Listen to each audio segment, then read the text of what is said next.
Now, the UN Security Council will hold an emergency meeting later on the humanitarian crisis in Gaza. It so far failed in 4 attempts to secure a ceasefire resolution due to either Russia or the US using their veto. Pressure is mounting on the Security Council to act. On Sunday, the chief prosecutor of the International Criminal Court visited the Rafah crossing and said there should be no impediment for relief going into civilians who have rights under humanitarian international law. The UN also says that according to anecdotal evidence in the north of Gaza, Israeli airstrikes appear to be systematically destroying residential areas. Impeding relief supplies, as provided by the Geneva Conventions, may constitute a crime within the court's jurisdiction.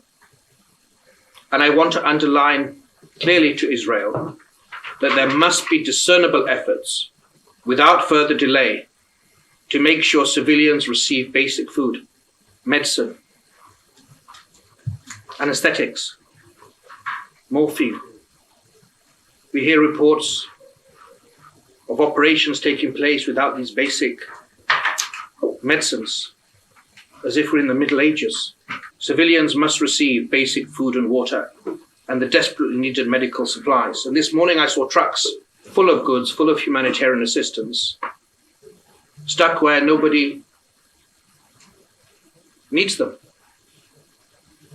Stuck in Egypt, stuck on Rafah and away from the hungry mouths or the bleeding wounds. These supplies must get to the civilians of Gaza without delay. In this regard, I have to say that Israel has clear obligations in relation to its war with Hamas. Not just moral obligations, but legal obligations to comply with the laws of armed conflict. Now, families of those hostages taken captive by Hamas are desperately waiting for news on their loved ones. A group lobbying for the families said the safety of their loved ones should be a priority for the Israeli government as the military expanded ground operations in the Gaza Strip. 24-year-old Noam Alon, boyfriend of Inbar Hyman, who was kidnapped from a music festival, said ensuring the safety of all hostages and destroying Hamas are two conflicting goals that cannot be achieved together. 230 people remain captive by Hamas in Gaza. We are just hoping that Netanyahu and all the other politicians and the people that get this decision won't forget the hostages and will think about them before any decision that they are making. We know when we see that they are speaking about 2 goals for this operation. One is to bring all the hostages and the second is to destroy Hamas.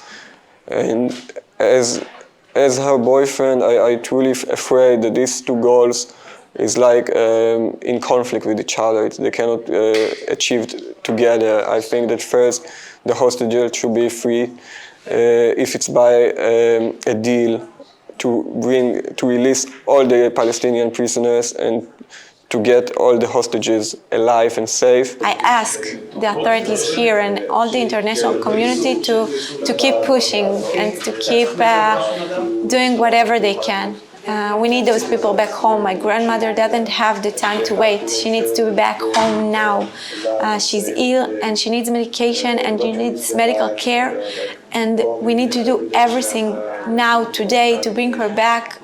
I don't know how long can she survive. I'm trying to hold the thought that anyone in the Israeli authorities are doing their best to bring all the hostages back home. But I do think that if they're not here, if they're not back, then there's always more to do. At least 4 Palestinians have been killed in a major Israeli raid in the occupied West Bank. The military stormed the city of Jenin and demolished the gate of its refugee camp. They also deployed drones. Now, several Palestinians were injured. More than 100 Palestinians have now been killed in the occupied West Bank since the Hamas attacks on the 7th of October, and nearly 2,000 have been injured.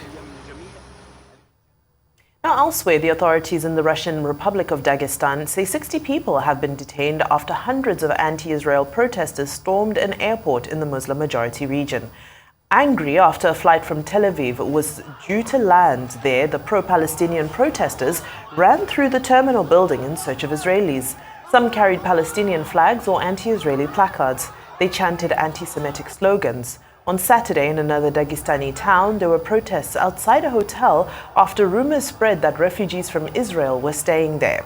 The protesters threw stones at the windows and a sign was put on the door. It read, "Entrance strictly forbidden to citizens of Israel," in brackets, Jews. Now, for more on all this, let's bring in Arise Chief Correspondent John Cookson, who has been monitoring developments from London. Good day, John. A very warm welcome to the program. Now, I'll get straight into it. What more can you tell us about Israel's limited ground invasion of Gaza? Hi, ladies. Great to be on Newsday. Well, the Israelis are not giving very much away, but we can tell from reports from Gaza that this is the biggest bombardment so far by Israeli forces. Can I show you a map which might give you an idea and give some sense of how far Israeli forces have got into Gaza? I don't know whether the director can find it, but it shows, there we go. Of course, the Mediterranean Sea on the left in blue. Gaza, most of Gaza now marked in the charcoal colour there. Israel, turquoise. And in fact, you pushed in a little too far. If you can pull out again, you'll see an area top left which shows the degree of incursion by Israel. I don't think we're going to see that, but it's only... there we go. You see 3 kilometres there, top left. So it's a very small incursion by Israeli forces so far. There are reports today that there are Israeli tanks on the Saladin Road, which will be more to the east of that line, but that's unconfirmed. Reports from Palestinians saying that the Israelis have blocked the road, and this is the main route from north to south. The head of the IDF, the press spokesman, has just given a press conference saying that attacks have been intensified in the last 24 hours, and they've struck at 600 Hamas targets overnight. So that's as much as we can get from the Israeli army in terms of confirmation of anything, but evidence from the ground and Palestinians speaking, saying that things are just getting so much worse than they have in the last few days. Well said, John. Now, what's the status of hospitals in northern Gaza? Are they able to cope much longer? Yeah, well, you touched on the Al-Quds hospital, the main hospital, in fact, in Gaza City. How they're still operating, heaven only knows. I mean, the conditions there are beyond belief. Now, the Israelis will tell you that they suspect Hamas have tunnels under that particular hospital where they store weapons, and indeed there may even be hostages beneath that hospital. And there's a very, very strong chance, I have to say, that the Israelis may deliver some airstrikes on the hospital, as horrific as that may sound.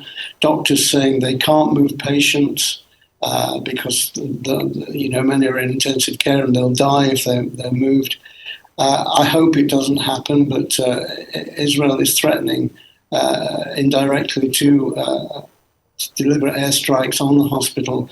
As for the other hospital in the area, the Al-Shifa, news today that it says that 55,000, think of that figure, 55,000 Palestinians are sheltering in and around the Al-Shifa hospital, which is trying to function the best it can.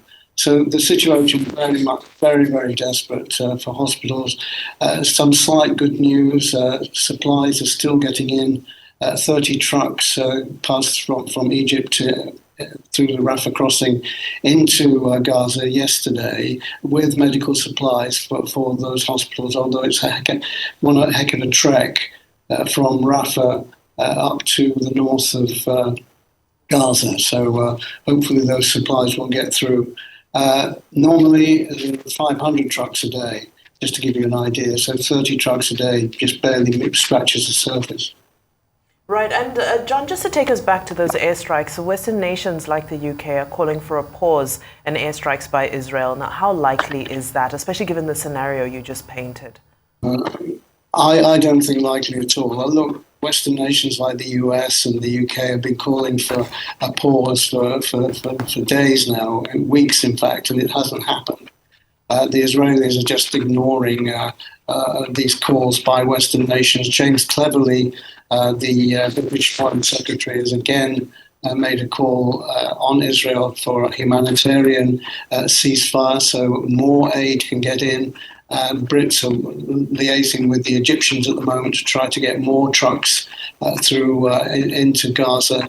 And as you said in the intro there, the UN will have a special meeting today calling for a ceasefire. But this is the fourth time the UN have debated this. It's unbelievable, that sort of blah, blah, blah, and talk that goes on. But each resolution has been vetoed either by America or Russia because they can't agree on the wording.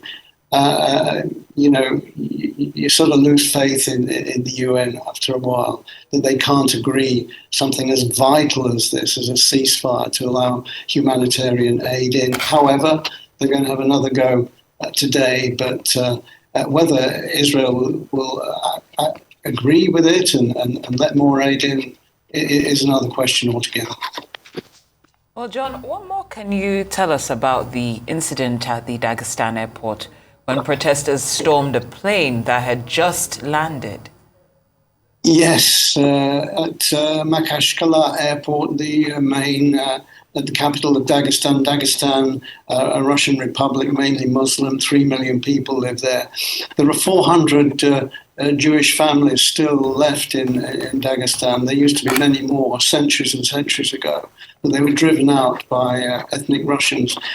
And it's this echo of what happened especially in the 19th century, that is so chilling for Jewish communities throughout the world. We're calling this another pogrom against the Jews. They stormed the plane, demanding to know who was Jewish. I've seen footage of them grabbing passports. What happened in the end isn't entirely clear. All the passengers, not all, most of the passengers managed to get back on the plane, and the doors were sealed. And it seems no one was seriously hurt. But these protesters that you're looking at here stormed the airport, not only stormed the arrivals area, they went through customs and out onto the tarmac to try to get at people on the plane. The plane had just come from Tel Aviv. The airport shut. It's reopened a short time ago, and all flights from Tel Aviv are being rerouted to other airports in Dagestan. But it's a very sinister development that thousands of presumably Muslim protesters were able to get into the airport in the first place and then storm a plane. Quite incredible. The Kremlin said that it was due to the influence of outside forces, which and didn't say who, but the Kremlin very much distancing itself from what happened. Right, thank you so much for that update, John, and we hope that there's more peace in the news in days to come. Thank you. That's Arise Chief Correspondent John Cookson.